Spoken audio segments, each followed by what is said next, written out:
Mr. Mayor, Never sleep in sick. we might find out very soon that you're Jewish. Don't hang out with me. So welcome to our community. As mayor, New York City would arrest Benjamin Netanyahu. This is a city that our values are in line with international law. It's time that our actions are also. Israel's popularity among New York City Jews has significantly declined following the Gaza genocide, as documented by recent polls and public sentiment.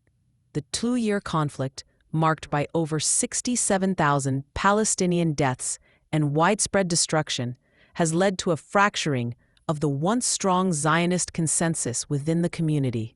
A Guardian article highlights that 76% of Jewish Israelis surveyed believe none of Gaza's pre-war population are innocent, reflecting a broader dehumanization trend that has alienated many American Jews.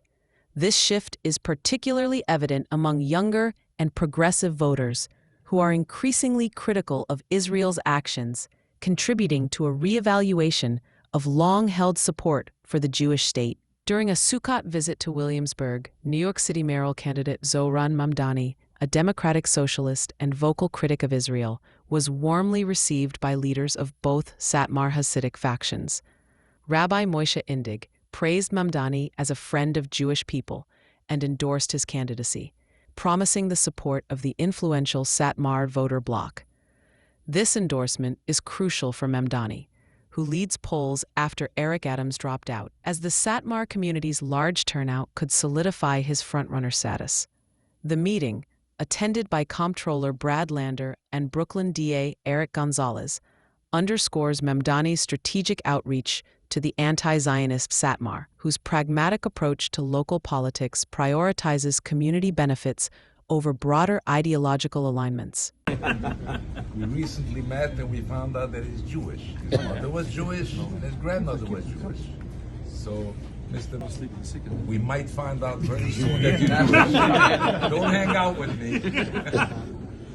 So welcome to our community.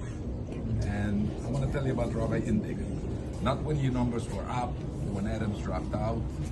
First day he called me up and told me, I like this guy and I'm going to meet him no matter what the consequences are. He called me after he met you. He told me, this guy is a friend of the Jewish people. He's real, he's sincere, and I believe he's going to be the best mayor of New York City, and I'm going to go with him all the way. So this is who Rabbi Indig is, and he represents us all. So congratulations. Why do I have to waste a few weeks on becoming the mayor of New York City? We believe you will, and you bring along, Eric is going to show you the directions how to get here. He's almost here every week. If you're not, you ask Brad, David, everybody. So thank you for coming. Thank you so much. I also want to mention before I give it over to you, Mamdani has also made a bold promise that if elected mayor, he would order the NYPD to arrest Israeli Prime Minister Benjamin Netanyahu should he travel to New York, honoring an ICC warrant for alleged war crimes in Gaza.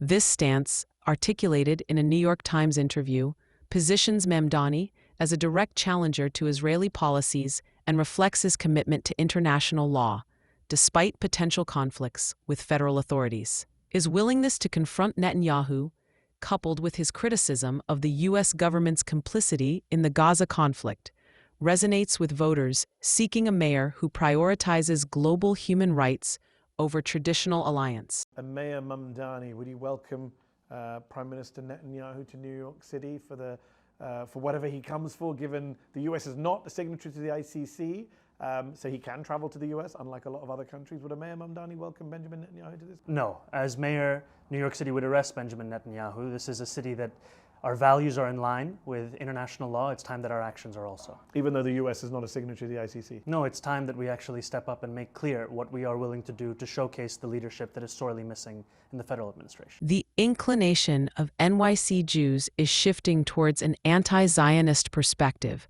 driven by the Gaza genocide and growing disillusionment with Israel's actions. The Guardian notes that the Zionist consensus, which solidified after the 1967 Six-Day War, has collapsed, with many American Jews now questioning the ethnocentric and liberal Zionist narratives. Progressive Jewish groups and younger voters are increasingly aligning with candidates like Mamdani, who advocate for Palestinian rights and criticize Israeli policies. This transformation is evident in Mamdani's rising support among Jewish voters, particularly those distancing themselves from Zionism, marking a significant realignment in the community's political landscape.